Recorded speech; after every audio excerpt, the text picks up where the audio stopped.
Let's keep this morning rhythmic, shall we? We've had a few musicians on the show before, but today we are focusing on percussion. Today we're joined by drumming veteran extraordinaire, Mr. Royd Phipps. Welcome and good morning to you. Thank you. Good morning. Good to be here. So tell us, what drum do you play? I play basically any drum. Any drum? Any drum. Okay. But my main drum is the djembe. The djembe, that's the name. Yeah. Okay. And most people will say, when you say djembe, like, yeah, djembe, spelled D-J-E-M-B-E.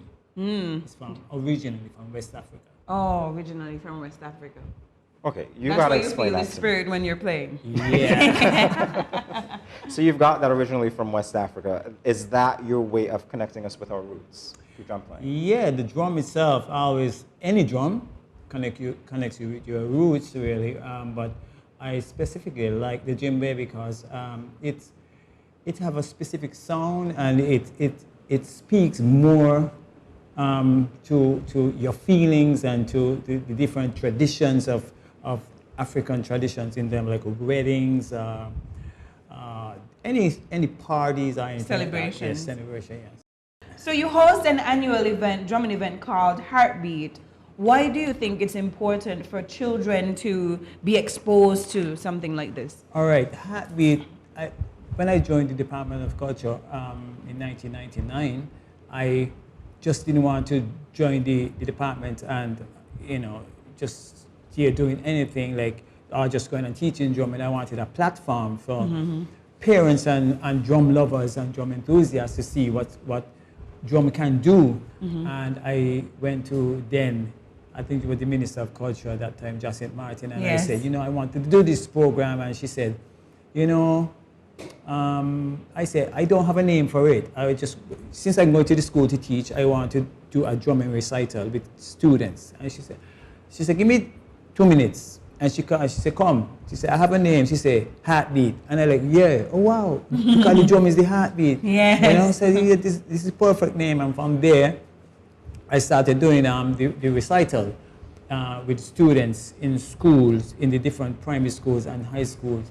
And due to COVID, we didn't do 2 years. We was at our 19th annual drumming recital. So almost 20 years. Almost. So we're bringing it back for 2022. Bringing it back. Yeah, man.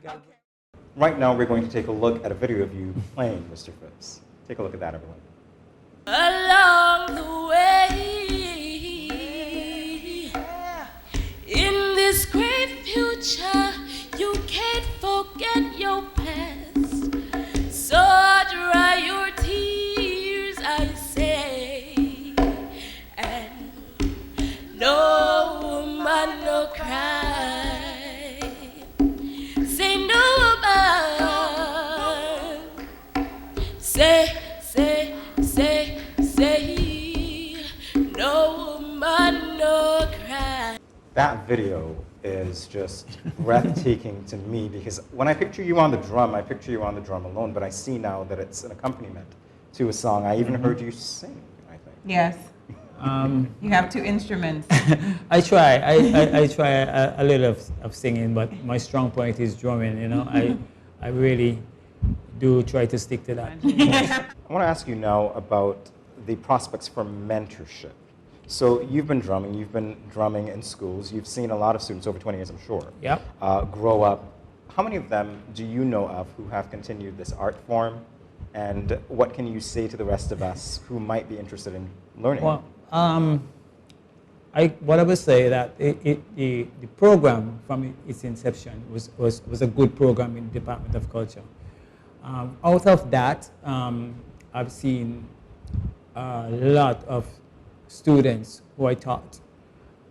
What I did at that time as well, I wanted, because Okolo was the only drumming group at the time, I always be thinking like, what if all these drummers stop drumming? Then we won't have drummers for the dancers.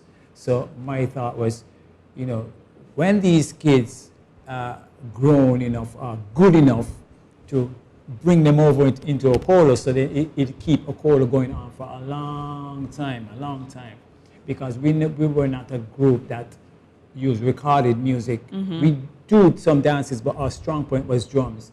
And I said, hey, what, I really want to keep a kolo going. So the students, when we did it in school, some of my students, we bring them over into a kolo, but they also had an opportunity to travel. We went to the 2020 Vision meeting of Caribbean heads of government in Washington, D.C. I think that was way back, maybe 2017, 16, somewhere there. And we had the opportunity to play for, at that time, President Bush was there. Incredible. We played for, he's sitting right there, and we couldn't believe, we are here. For me, it was like, wow, I can't believe I did this. Having these students so good, to bring them here, and look where they're at.